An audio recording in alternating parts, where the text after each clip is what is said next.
Ok, merci, merci à la régie. Désolé pour le petit retard, mais c'est la joie d'un événement live, d'un événement international francophone live. Donc c'est quand même dans une période de Covid, merci aux équipes du village francophone de se battre pour faire vivre nos échanges, nos métiers et le tout dans la francophonie à l'échelle mondiale. Donc ces 12 minutes de retard ne sont rien comparé aux défis techniques que nous rencontrons depuis le début de l'année avec Marc-Lionel et ses équipes. Donc aujourd'hui, en plein cadre de la Hannover Messe, on avait décidé de faire une petite plongée dans le monde de la supply chain industrielle et des transformations de ces métiers, et en particulier rentrer dans les sujets d'innovation et de durabilité. Donc, je vous propose une petite discussion aujourd'hui autour de 4 speakers euh, parfaitement connectés dans ces milieux-là. Le premier qui interviendra, c'est Hanno Klaus Meyer, qui représente le SAP Labs, et qui va nous parler des enjeux de transformation chez SAP, en tout cas dans sa propre organisation autour des véhicules. Puis interviendront Olivier Dutrèche pour Fréquin, Nicolas Guyot pour Savoir, et enfin Julien Callou pour Young Agris, qui nous donneront plutôt des avis métiers sur leur vision des évolutions de nos environnements et des enjeux de la durabilité. Merci à tous d'avoir accepté cette rencontre. 45 minutes pour débattre, 45 minutes pour répondre à vos questions, et puis une continuité d'échange en dehors de ce cadre sur les réseaux sociaux. Merci à tous. On va tout de suite ouvrir le débat avec Hanno, qui va nous faire un retour d'expérience que j'ai eu la chance de découvrir un petit peu avant vous, qui est assez extraordinaire. Merci d'ailleurs, Hanno, d'avoir accepté de témoigner aujourd'hui. Merci beaucoup. Oui, je me présente, Hanno Klaus Meyer, je suis président de SAP Labs France. Nous sommes 400 employés en France, partagés sur 3 sites, ici à Mougins, Sophie Antipolis, le parc technologique dans le sud. On a également des employés à Paris et à Caen, en Normandie.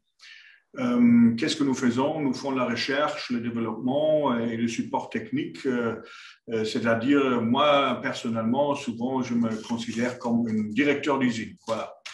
Alors, parlons un peu des voitures. SAP, ça vient de notre société mère. On a toujours mis à disposition pour attirer les meilleurs talents et également pour la visite des clients de la part de notre consultant.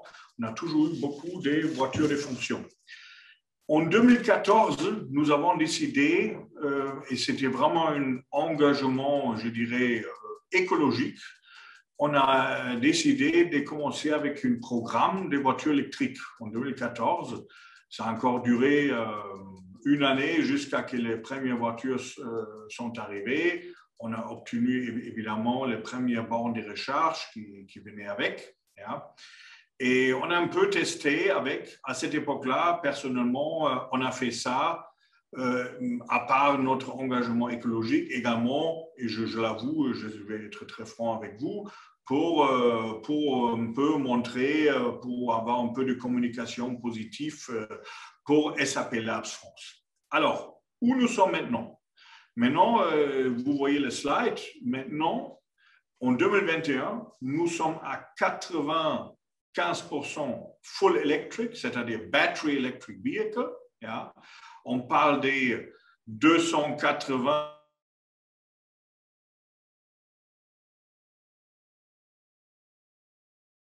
on parle de parce qu'évidemment, tous ces voitures électriques entraînent avec eux une infrastructure de recharge conséquente. On a maintenant 130 points de recharge sur les différents sites et à la maison de nos collaborateurs. Ça vient d'un petit chargeur à la maison d'un collaborateur jusqu'à un supercharger qui va jusqu'à 150 kW crête. Alors, ce qui a commencé comme une histoire d'une bonne volonté écologique a finalement, comment je dirais, s'est transformé dans une business, une activité à plein temps, au moins pour une équipe. Et nous, maintenant, je peux vous dire, ici, sur les 3 sites, on a 18 collaborateurs qui travaillent full-time sur ce sujet-là, parce que tous ces bornes-là ont entraîné un développement des logiciels qui régulent, supervisent tous ces bornes. Et on ne s'est pas arrêté ça, juste pour rentrer un peu plus dans la technique. Nous, on utilise le protocole OCPP pour superviser les bornes, mais on a rapidement compris, ça c'est bien sympa de superviser les bornes, mais il faut aller au-delà de ça. Il faut comprendre que la supervision des bornes, c'est juste un brique dans le grand monde de l'énergie, de l'électricité, c'est-à-dire il faut également être capable de gérer d'une façon intelligente tous ces bornes dans un ensemble avec des panneaux solaires, avec les pompes à chaleur, avec une batterie stationnaire et le réseau provenant des Enedis. C'est-à-dire maintenant, on est allé largement au-delà d'une supervision. Nous sommes maintenant vraiment dans un monde où nous sommes capables de gérer l'énergie. On peut faire du peak shaving, ce qui est beaucoup plus élaboré qu'un simple load management. Nous sommes capables également minimiser les coûts de l'électricité et nous sommes également capables de minimiser et optimiser d'autres critères comme par exemple les différentes phases, etc. Voilà. Alors, comment ça marche? On s'est connecté avec d'autres modules SAP et non SAP. Par exemple, notre système e-mobility qui est au milieu se connecte avec des Energy Management Systems qui, eux, en contrepartie, communiquent avec des onduleurs, avec la pompe à chaleur, avec des web services qui sont peut-être connectés via les technologies IoT, mode post-TP, avec d'autres appareils, etc. Voilà. Nous sommes là maintenant. Nous avons mis un showroom en place dans nos différents sites, surtout à Mougins, mais partiellement également à Caen. C'est-à-dire, c'est vraiment très intéressant qu'on a vraiment changé d'une mission qui était vraiment orientée corporate social responsibility, ça c'est vraiment devenu un business. Et maintenant, pratiquement tout mon siège social, au début, ils étaient contre moi parce qu'au début, c'était pratiquement nous étions une start-up à l'intérieur du groupe SAP. On a même combattu pendant un certain temps, mais maintenant, la majorité, même dans mon siège social, ils ont compris, oui, c'est la bonne direction, il faut aller vers 100% électrique. Voilà. Finalement, sur quoi est-ce qu'on travaille maintenant pour le futur? Je vous ai parlé du passé, je vous ai parlé du présent. Parlons un peu du futur. Un des grands axes sur lesquels on travaille, c'est la partie plug and charge. Il ne faut pas oublier, en Europe, malheureusement, on a pris un peu de retard. Il existe quand même, comme on dit ça, le big white elephant in the room, qui s'appelle Tesla. Si vous avez un Tesla, vous roulez partout en Europe, jusqu'à Norvège, jusqu'à l'Espagne ou en Italie, etc. Vous avez quand même un réseau de superchargers. Vous prenez les tuyaux, vous prenez le câble et tac, tout le reste, la facturation, tout se passe automatiquement. On est en retard. C'est un des points que nous, on veut attraper des retards. Et ça s'appelle ici plug and charge, PNC. C'est-à-dire, il faut vraiment donner la même confortabilité qu'offre Tesla dans le monde automobile européen pour que ça marche de la même façon, avec la même facilité partout, pour toutes les voitures, Renault, BM, Mercedes, Volkswagen, etc. Voilà, c'est ça que je voulais parler très rapidement. Et je vous invite également de changer aux voitures électriques. Merci beaucoup. Merci beaucoup, Arnaud, pour cette intervention et aussi pour la transparence, parce que évidemment, de telles transformations, c'est pas forcément simple, ni au niveau organisationnel, ni au niveau social pour les collaborateurs, pour vos équipes, ni au niveau corporate dans votre groupe. Donc, merci, parce que je sais que c'est un combat que vous avez mené. Et c'est un exemple parce que on avait cette discussion tous les deux. Même moi, j'étais relativement dubitatif, je vous avouerai. Et j'avoue que j'ai appris non seulement énormément, parce que vous êtes allé très en profondeur sur cette thématique, et je trouve que votre retour d'expérience est assez exceptionnel. Et je pense d'ailleurs qu'un certain nombre de nos dirigeants qui vont nous écouter aujourd'hui ou qui nous écouteront en repeat plus tard, à mon avis, prendront contact avec vous.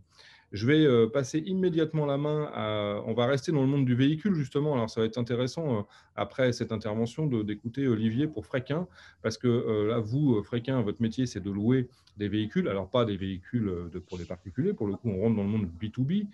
Mais par contre, en effet, ces enjeux de transition énergétique et d'innovation technologique sont majeurs. Et donc, ça va être un prolongement parfait à la voix de Hanno. Olivier. Exactement. Merci Fabien de cette introduction et bravo à Anno et vos équipes pour cette belle démonstration. Effectivement, alors quelques mots tout d'abord. Je me présente, je m'appelle Olivier Dutrec, je suis le directeur innovation pour le groupe Fréquin. Alors Fréquin, effectivement, Fabien l'a bien rappelé, on est historiquement un loueur de véhicules, mais on va même plus loin que maintenant simplement faire de la location de véhicules.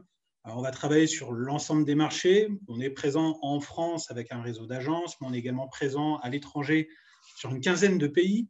Au quotidien, vous nous voyez déjà en fait. On a un peu plus de 58 000 véhicules et dans ces véhicules, vous allez retrouver principalement des véhicules diesel, mais l'amorce est lancée déjà depuis plusieurs années et on retrouve maintenant déjà des véhicules au gaz, des véhicules électriques, des véhicules qui roulent même au biodiesel. Donc la logique est déjà lancée.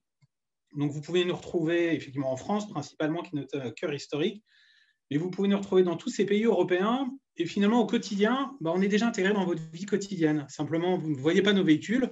On fait partie de cette majorité silencieuse, le monde du transport, qui permet effectivement à une société de continuer quand bien même elle est confinée.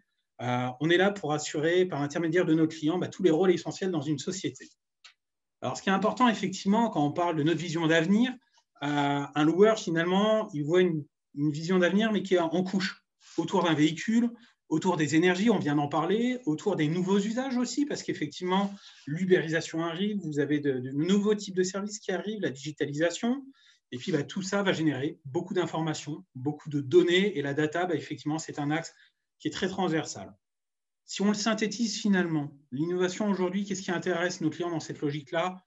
C'est très simple.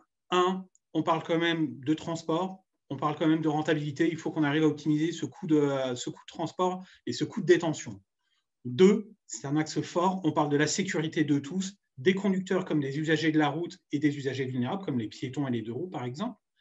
Les logiques vertes, on y reviendra juste après, et puis effectivement, on demande toujours plus à nos véhicules, nos clients veulent faire plus de productivité avec l'intermédiaire d'un véhicule. Et également, un dernier axe, effectivement, c'est la logique de confort pour les chauffeurs, parce qu'effectivement, c'est un métier en tension, c'est un métier qui a montré son importance pendant le confinement encore plus que d'habitude, et c'est un métier qui a besoin de fidéliser ses conducteurs. Alors finalement, quelle est la vision qu'on a aujourd'hui sur les enjeux à venir? Le premier, effectivement, c'est la neutralité carbone. La loi climat et résilience est en train de graver dans le marbre la fin de commercialisation des poids lourds à énergie thermique à l'horizon 2040. Nombreuses sont les sociétés qui se posent les questions de se dire comment aller dans cette logique-là, réduire son empreinte environnementale, optimiser son fonctionnement, avoir une logistique urbaine verte. On parle aussi du fret international. Donc là, on voit effectivement la première brique dans laquelle Anno a pu déjà être très concret, c'est permettre à des clients de pouvoir utiliser des véhicules verts. Alors aujourd'hui, effectivement, on parle de plusieurs énergies, des véhicules qui vont tourner avec des énergies alternatives. On peut parler du gaz, on peut parler de l'électricité, de véhicules hybrides.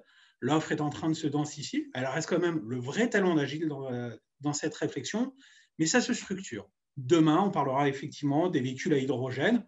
C'est un ensemble de briques qui vont se mettre en place, mais effectivement, l'objectif est bien de limiter, voire être dans la neutralité du monde du transport. Et ça, c'est cette première approche, être en mesure de pouvoir déployer ces véhicules, les mettre en service, les entretenir et pouvoir avoir la démarche la plus vertueuse possible. Le deuxième axe dans lequel on va travailler, c'est le monde de la digitalisation. Le monde du transport s'est déjà digitalisé et continue de digitaliser sans cesse, mais de façon très globale, on parle de convergence entre toutes les données. Alors, il faut se dire, par exemple, que dans notre quotidien, nos ateliers sont déjà en train de se digitaliser depuis de nombreuses années. On va encore plus loin, finalement.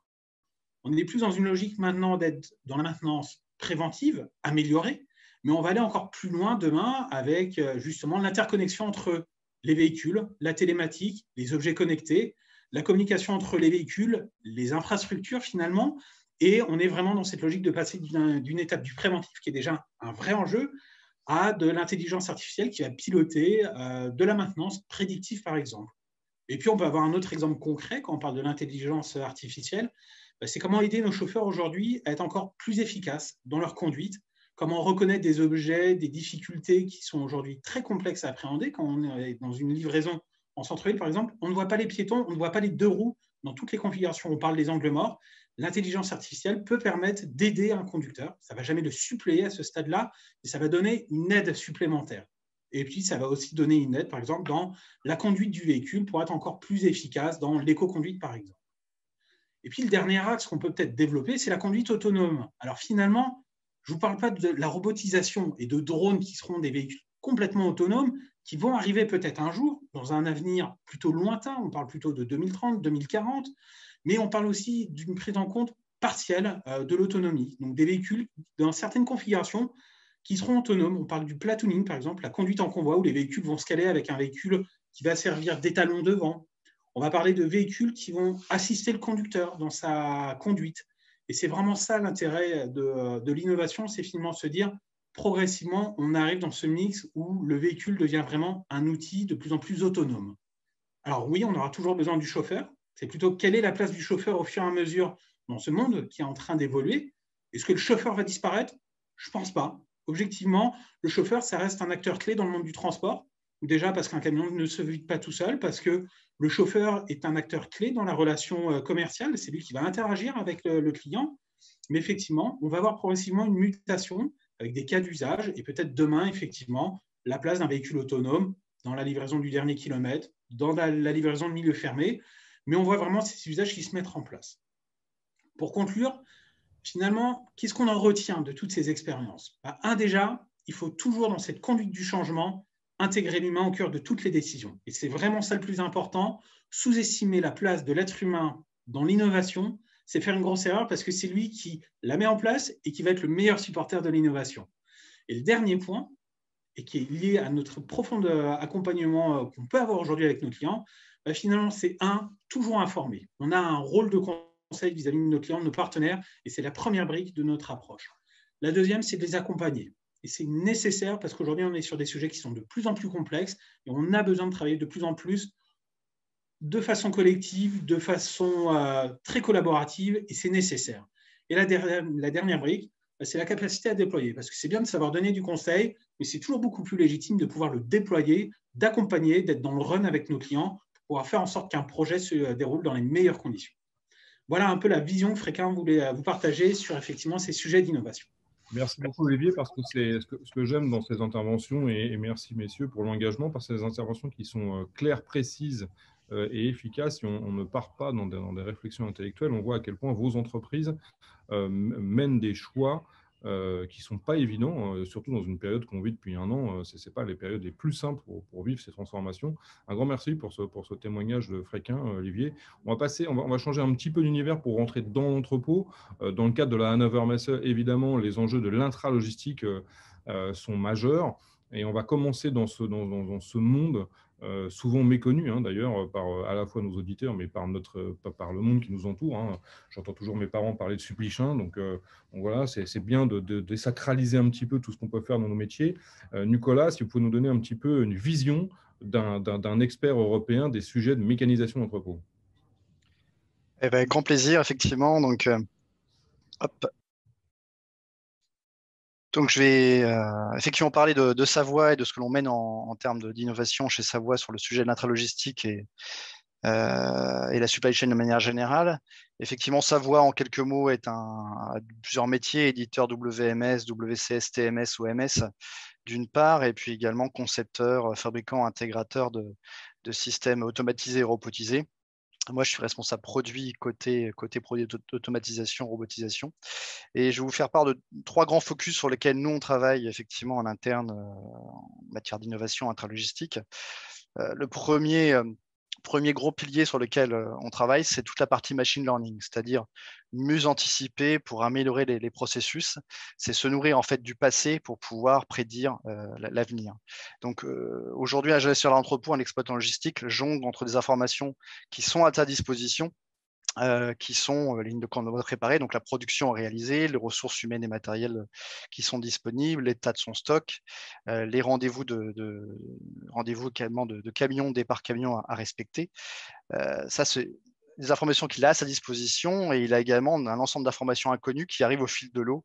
Donc, des commandes, des badges de commandes qui descendent de l'ERP, du front web e-commerce, et puis également des inconnus qui sont le temps d'exécution effective des opérations sur lesquelles il va se baser sur sa propre expérience, et puis les éventuels aléas qui peuvent arriver dans la journée.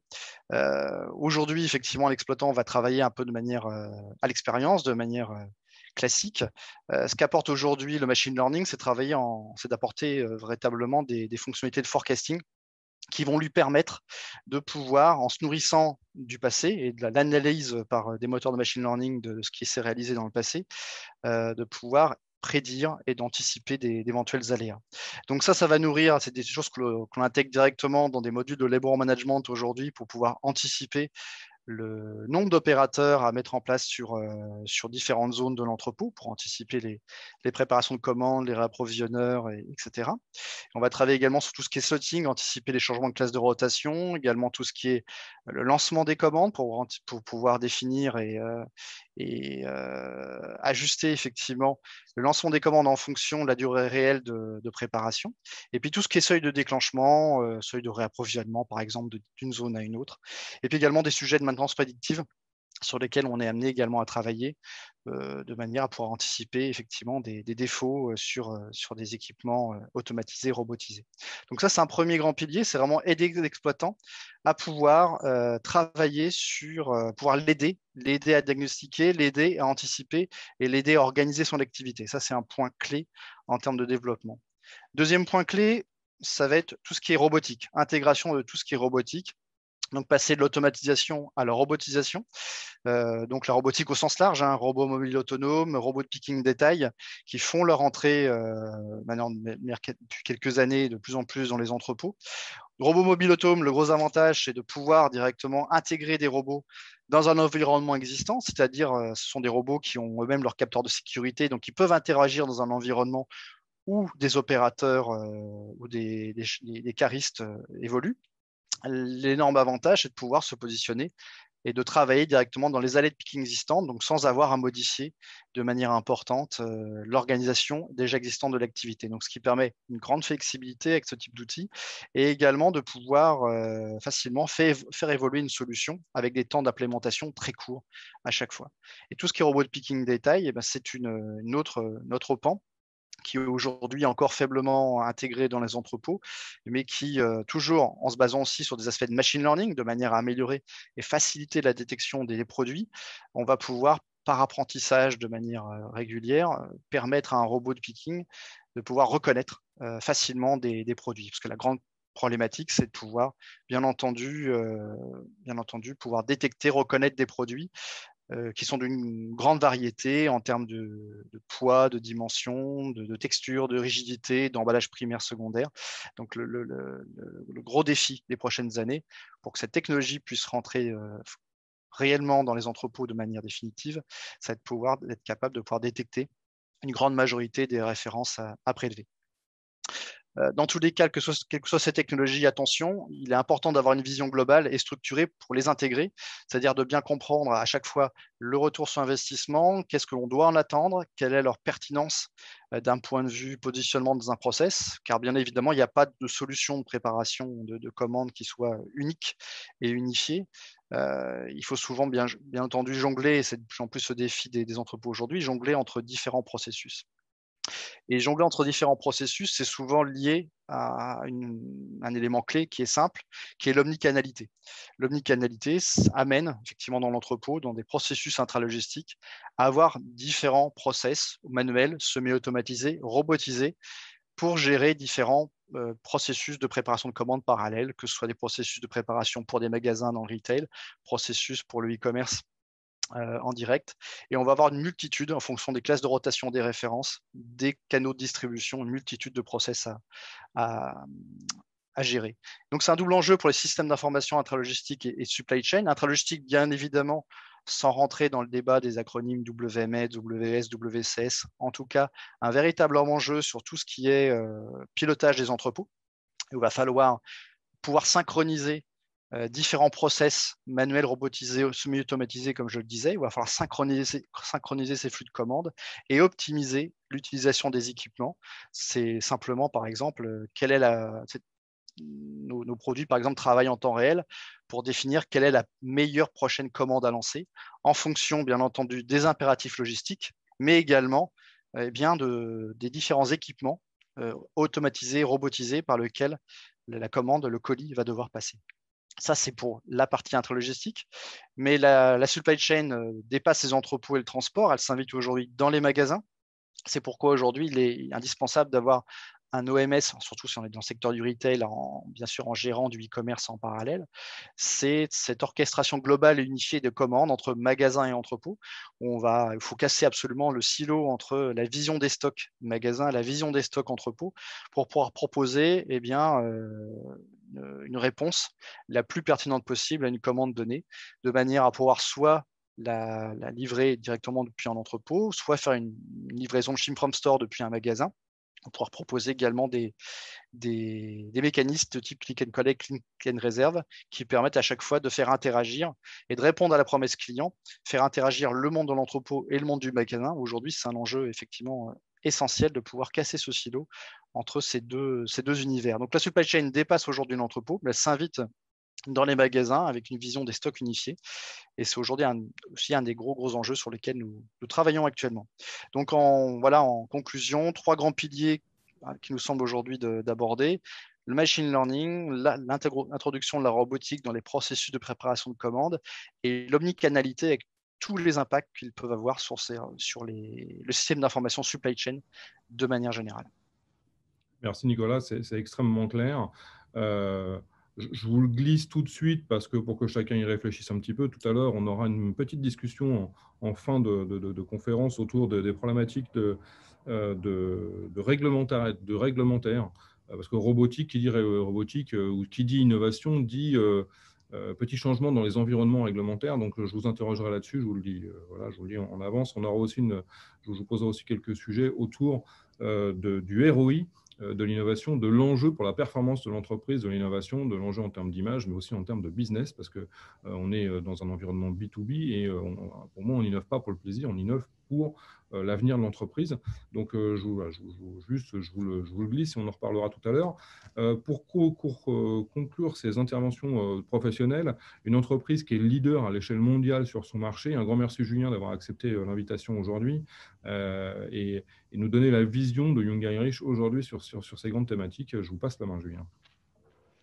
Merci beaucoup Fabien, j'espère que vous voyez bien mon écran aussi. Je me présente, je suis Julien Calou, je suis le président de Young Irish France. Young Irish se place bien dans le débat de ce jour et spécialement après les interventions de mes collègues en amont. Finalement, on va re-rentrer et on va rester dans ce monde de l'intralogistique et de l'entrepôt, puisque finalement, Young Irish, nous sommes quoi? Nous sommes une entreprise qui a été fondée en 1953, avec cette approche finalement plutôt globale des sujets de l'intralogistique, puisqu'on va aborder l'ensemble des flux physiques, mais aussi des flux de données. Et pour ça, aujourd'hui, le groupe Young Irish est présent de façon mondiale, avec plusieurs représentations, et on est à la fois concepteur, producteur et aussi, bien sûr, commercialisant des machines dites standards ou semi-automatisées ou automatisées, comme on l'a vu aussi avec l'intervention justement de Nicolas juste en amont. Bien sûr qu'on a aussi l'approche aussi infrastructurante, c'est-à-dire toute l'activité de rayonnage dans les entrepôts et toute l'activité aussi d'automatisation. Et là aussi, on se retrouve souvent avec Savoie justement sur ces mêmes thématiques autour de l'automatisation et des process. Nous sommes une société qui a grandi rapidement, spécialement ces dernières années. On est passé de 2 à 4 milliards de chiffre d'affaires en moins de 10 ans, de 2010 à 2019. Nous sommes plus de 18 000 collaborateurs et pour la France, par exemple, nous représentons à peu près 10% des activités du groupe, avec là aussi plus de 1 200 collaborateurs en France. Alors, le sujet d'aujourd'hui s'inscrit bien dans notre ADN de Young Irish, puisque c'est avant tout l'innovation. C'était justement le docteur Young Irish qui a été justement toujours dit qu'on était né électrique dans l'intralogistique et qui a toujours poursuivi cette logique d'innovation et d'approche globale. Et le deuxième thème qui est bien sûr aussi la durabilité, puisqu'on a vraiment cette approche via l'innovation de l'écotechnologie avec des solutions qui soient efficientes à la fois en termes de productivité, mais aussi en termes de développement durable. On peut voir aujourd'hui les enjeux de l'intralogistique un peu différemment, mais ça rejoint plutôt les interventions à la fois de Hanno sur une flotte de véhicules ou de Olivier via une flotte aujourd'hui via chez Fréquin. Finalement, pour nous, c'est des enjeux physiques et bien sûr de données sur compacter, accélérer et optimiser. Compacter, pour nous aujourd'hui, c'est compacter les infrastructures. On voit bien que les opérateurs et nos clients, ils sont confrontés à beaucoup de thématiques. On a le prix du foncier, notamment pour le tertiaire et les entrepôts logistiques. On a toutes les thématiques autour de l'artificialisation des sols. Il faut qu'on réduise l'empreinte et qu'on aide nos opérateurs ou nos clients à réduire leur empreinte. On a aussi, bien sûr, les décrets tertiaires qui sont en cours avec des enjeux d'ici 2030 de réduire pour les acteurs du tertiaire, dont la logistique, 40% de leur consommation énergétique. Et c'est aussi compacter les technologies pour nous, notamment les machines, pour utiliser plus de surface opérationnelle via les batteries, pour engager moins d'encombrement sur nos machines et moins de poids. C'est aussi compacté pour les solutions de recharge, notamment les stations de charge, justement avec les technologies type lithium-ion, où on va pouvoir se passer des salles de charge dont on est obligé d'avoir la structure si on a des batteries traditionnelles type acide-plomb. C'est aussi l'automatisation avec des transstockers qui prennent moins d'empreintes au sol. Accélérer, je pense que c'est un axe aujourd'hui que tout le monde a en tête, spécialement avec ce développement très rapide de l'e-commerce, et on l'a vu aussi juste en amont. Accélérer, c'est aussi une logique de productivité et aussi une meilleure performance, qu'elle soit bien sûr quantitative, mais aussi qualitative, puisque c'est aussi accélérer la traçabilité, accélérer la sécurisation, et comme l'a décrit aussi Nicolas en amont, c'est aussi l'interopérationnalité, et pour ça, on a besoin pour arriver à cette accélération. Le dernier, c'est bien sûr l'optimisation. L'optimisation, elle n'est pas que financière. Optimiser aujourd'hui, c'est optimiser les ressources, qu'elles soient humaines, naturelles, on le voit bien actuellement, et c'est tout le développement justement de ces process d'écotechnologie pour avoir à la fois une finalité économique, bien sûr, écologique, et bien sûr avec les tendances aujourd'hui qui sont la digitalisation et tout ce qu'on a pu voir, notamment justement avec l'intervention d'Olivier chez Fréquin. Pour nos machines aussi, ça peut être le télédiagnostic, la maintenance prédictive, tous ces éléments-là pour, comme d'habitude pour nos clients, c'est accélérer leur compétitivité opérationnelle, financière et RSE. C'est pour ça que j'ai pris juste un premier schéma, c'est pour se plonger dans notre monde intralogistique. Finalement, on a trois éléments. On vit dans un environnement extérieur, ça peut être est-ce qu'on est aux abords d'une ville, est-ce qu'on est dans une zone, est-ce qu'on est un site de stockage, est-ce qu'on est un site de production. Il y a à la fois des contraintes extérieures, ça peut être le réseau, comme on le voit, ça peut être un réseau énergétique.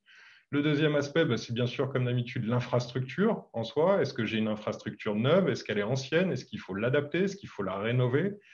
Et comment on va l'adapter, notamment aux défis des enjeux énergétiques, avec que ce soit des panneaux solaires, que ce soit justement des pics de charge, comme on l'a aussi notamment sur nos activités intralogistiques, ou comment trouver des solutions hybrides avec justement des stockages d'énergie. Je vous en reparlerai après, justement avec des solutions, ce qu'on appelle type power bank. Une fois qu'on est à l'intérieur de ce monde intralogistique, c'est comment optimiser ou compacter. On le voit bien, il y a soit des degrés d'automatisation qui vont être cherchés, soit en haut à gauche avec des logiques d'entrepôt, justement plus avec des transstockers, avec vraiment une automatisation à 100%.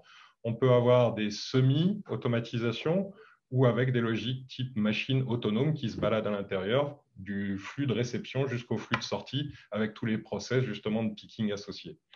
Notre métier aujourd'hui et nos défis par rapport aux challenges qui nous sont proposés par nos clients, c'est finalement de trouver le bon diagnostic et d'avoir une approche d'expertise. Et on voit bien que l'approche d'expertise énergétique devient de plus en plus forte pour accompagner nos clients, puisqu'on a souvent la distinction entre finalement des logiques de gestion de l'entrepôt et la gestion des moyens associés à l'intralogistique. Notre approche, c'est d'arriver maintenant de façon globale.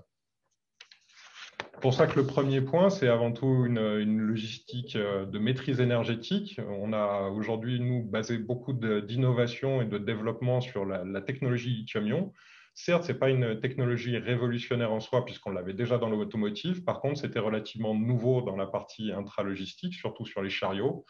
On l'a développé dès 2011. Ça nous permet à la fois d'avoir un système complet autour d'un triptyque. Il faut à la fois un chariot, sa batterie et son chargeur, puisque le chargeur est une part de plus en plus forte dans la performance de l'ensemble.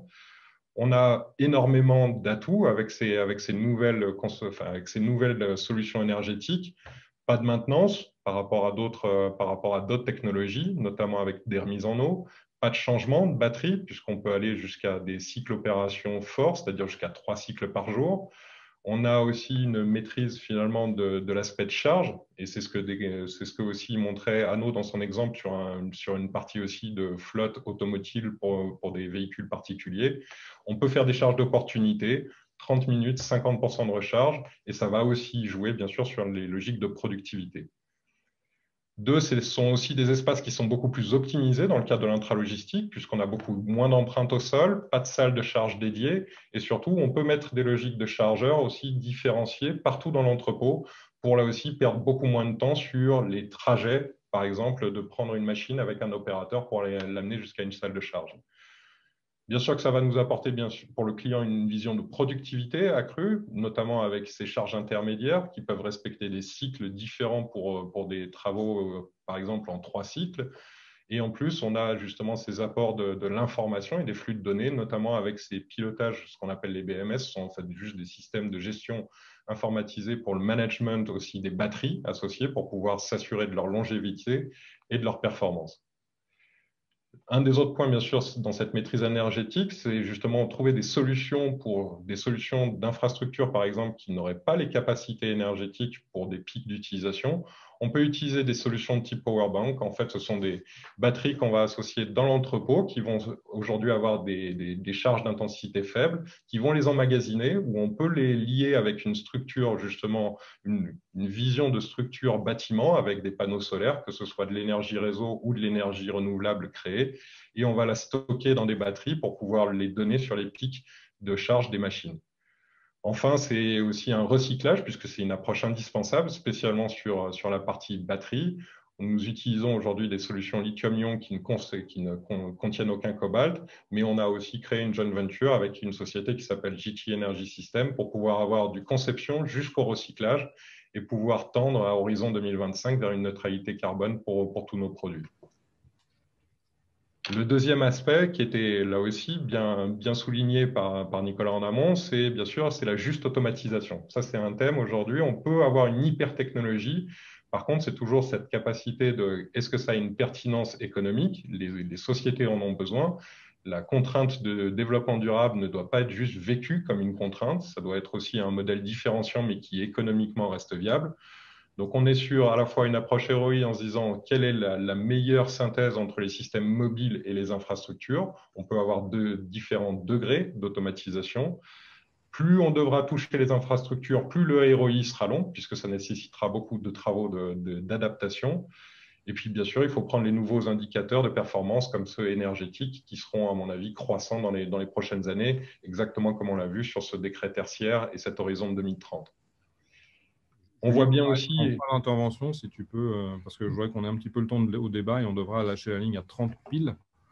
Donc, très bien. Dans ce cas-là, je vais juste finir, et c'est la dernière image. C'est justement, typiquement aussi, je pense qu'il y a cette innovation en grappe, spécialement avec, voilà, puisqu'on est dans l'univers des startups et c'est aussi un des thèmes d'aujourd'hui. C'est une startup munichoise qui s'appelle Magazino et qui, justement, là aussi, s'est spécialisée sur tout ce qui est process de manutention et picking commande, où on a exactement cette association entre homme-machine intelligente, où il faut qu'on puisse rester de plus en plus flexible, parce qu'on sait très bien que le monde du software aussi va beaucoup plus vite que l'obsolescence de nos machines. Ok, merci beaucoup Julien. Désolé vous de vous presser, mais parce qu'il faut qu'on tienne les timings. Avant de conclure cet échange qui était passionnant, et j'espère que tout le monde l'a apprécié, parce que les informations sont quand même clés, moi j'aimerais revenir et vous lancer rapidement chacun sur une thématique qui est la problématique réglementaire. Alors, il se trouve qu'en ouverture des débats aujourd'hui, on a eu une intervention d'un de nos partenaires du village francophone qui s'appelle Alain Bensoussan, qui est le pro du droit dans les environnements d'innovation. La robotique, en même temps que les people, etc. On est sur un sujet compliqué. Le véhicule autonome, on est aussi sur des sujets compliqués. J'aimerais bien avoir juste vos réflexions. On ne va pas ici traiter le débat. Juste, voilà, est-ce que quand vous parlez innovation, vous pensez sur réglementaire ou pas? Et ma question suivante, vous pouvez d'ailleurs prendre la parole et répondre aux deux, j'aimerais reprendre une phrase. Alors là, pour le coup, je vais faire plaisir à Olivier de Fréquin, mais j'aimerais reprendre une phrase de Philippe Meullier, ton président, qui disait il y a un an, quand on a travaillé ensemble d'ailleurs, il disait l'innovation, c'est le meilleur moyen de sortir la tête haute d'une crise. Et d'ailleurs, j'aimerais que vous réagissiez un petit peu, messieurs, à ça. La parole à Anno pour commencer.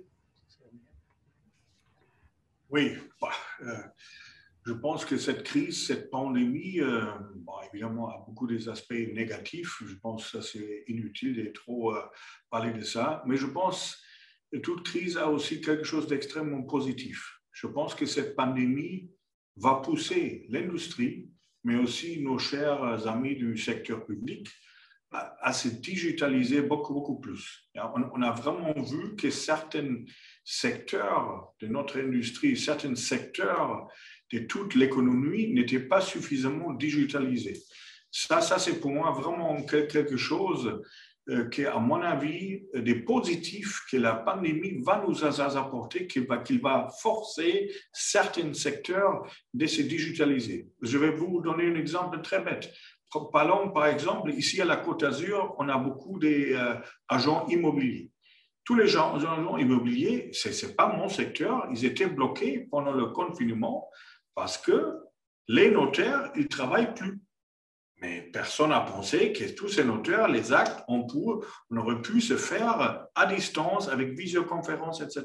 Ce n'est peut-être pas un exemple de notre industrie, mais ça montre la vulnérabilité si on n'est pas suffisamment digitalisé.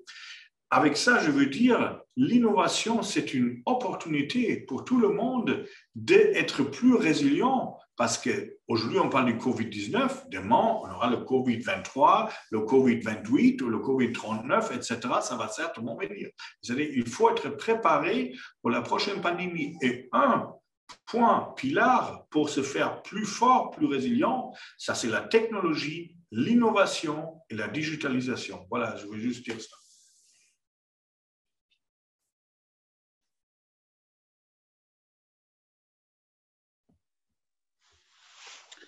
Compléter ce qu'a dit Anno pour le coup. Alors effectivement, hein, la période qu'on traverse aujourd'hui, moi j'aurais tendance à dire c'est un accélérateur. Finalement, ça a amplifié les distorsions.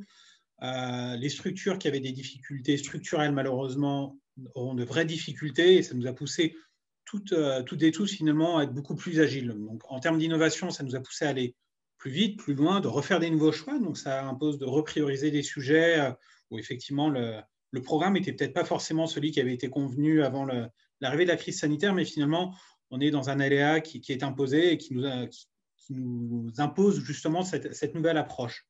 Moi, j'aurais tendance à dire sur l'aspect réglementaire, oui, effectivement, on est en permanence dedans.